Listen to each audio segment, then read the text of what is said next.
welcome back to the Chief Teresa Corrigan in the Nassau DA's office and Assistant Special Agent in Charge, John Austin. We were talking about the heroin problem, particularly about the role of law enforcement in prevention. I know, Terry, you do a project called Not My Child. Yes, Tell us a little bit about that.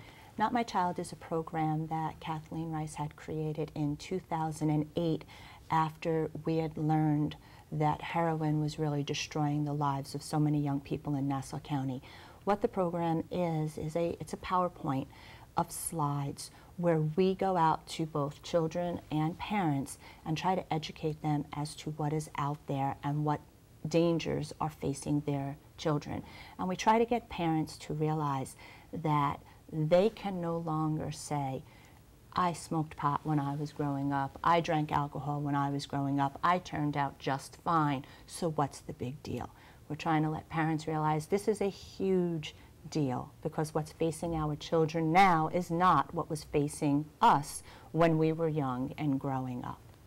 As a matter of fact, I've had the opportunity to see the Not My Child. One thing that struck me, and you can talk about it, is that not only do you make that presentation, but afterwards you participate with the audience. And some amazing things, I think, have come out of that. Do you have any things you'd like to mention about what you've seen from the reaction of the people in the community? Absolutely. We've actually had a wide gamut of reactions. Some parents have come up to us and said exactly what I said earlier. I'm a good parent. I'm going to be a friend to my child. If they're going to drink or smoke, I'd rather it be in my home than anywhere else. That's a little disconcerting, but that's one reaction. The great reaction, the one we love, is where people stand up and say, my child is a heroin addict, my brother is a heroin addict, we've been suffering in silence, and we no longer need to suffer in silence. You've given us an opportunity and a forum in which to speak. We're now going to reach out for help, and we're now no longer embarrassed to say that this has affected our family, because we see that it has actually affected so many families throughout Long Island. And if somebody wants to engage, to have you come to their school or talk, who would they call? They just need to call the DA's office. They can call 516-571-3707. They can ask for me, and we will set the program up. And another thing we've discovered is drug reclamation, getting those drugs out of the pharmacy cabinets and whatever, and we've had some astounding, and that's really possible because of the work with the DEA. Could you talk a little bit about the drug reclamation? Yeah, I'd like to expand on that a little bit, particularly with respect to the diversion. One thing we realized as we focused more on these heroin investigations, that one of the gateways is pharmaceuticals. And the key ingredient is the opiate. Once a person gets addicted to that or uses that, such Vicodin, Percocet, oxycodone, they have used it as a gateway into heroin. It is less expensive when you use heroin than it is a pill. Knowing that, we've partnered up with various agencies to address pulling these pharmaceuticals out of your medicine cabinet and getting rid of them.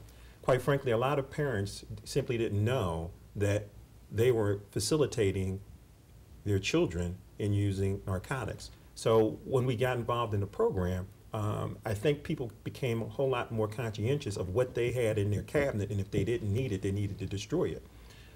We added an enforcement aspect to this. In my office in Long Island, we have a diversion group that focuses primarily on doctors and pharmacists.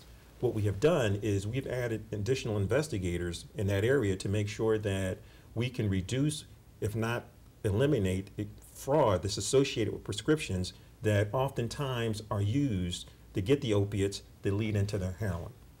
In fact, the Heroin Prevention Task Force is looking very hard at the question, I think, that Terry had also raised, about overprescription and the doctors who are just giving out just too large doses to people, and then they're there languishing in the pharmacy cabinets.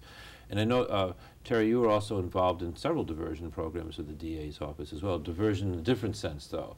Diversion being judicial diversion through the court system. It is court-mandated drug treatment for nonviolent addicts who actually commit their crime because of their addiction. And these individuals are given an opportunity to go into drug treatment. I should say that long before judicial diversion came into existence via legislative mandate, the district attorney's office in Nassau County had their own diversion program called Drug Treatment Alternative to Prison. So since I've been there in 2006, we have been putting nonviolent drug offenders into treatment rather than sending them to prison, in the hopes that if we can get them off the drugs and turn their lives around, they can become working members of society again, and hopefully we'll never see them again because they have beaten the demons. A lot of communities don't realize how involved in getting people into treatment law enforcement can be, with a long history with TASC, DTAP, now the judicial diversion. And I think that there'll be more to come, but the concept of putting a person into treatment using the fear and the hammer of law enforcement to get a person to turn around into treatment has been around, and this seems to be working. Is the DEA at any point involved in these kind of projects? Absolutely. We have partnered with organizations like DATOP to sit down and have that conversation with them. We find that it is better for us to speak with one voice so that people will have a better understanding of what the challenges that are and the dangers that they face. And we have partnered with several different treatment-related programs to get the message out there. And I think that people have received it very well because it's a less threatening invitation to engage in a conversation as opposed to getting caught up in the criminal justice system when we're talking about the Drug Enforcement Administration. Now, John, I saw on your resume that you worked with HIDA at one point with Chauncey Parker and company. I know that we're involved with them also on a study to find out where are the kids getting, when I say kids, 25 and under, but where are the young people getting their heroin? From your perspective, specifically on Long Island for a moment, where are they getting it from? Well, look, when I was assigned to Long Island, what I quickly realized that the drugs that come into Long Island come in from New York, so that's an added step for the investigators. Most of the heroin that makes its way into Long Island is coming from either Queens or Brooklyn.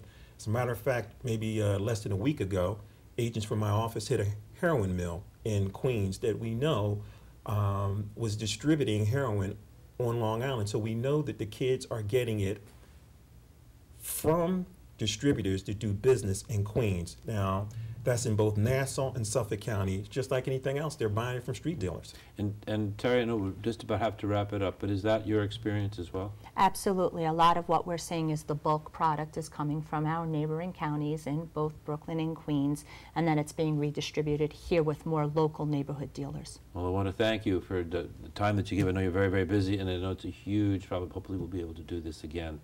Thank you very much, Thank Teresa you. Corrigan, John Austin. Thank you.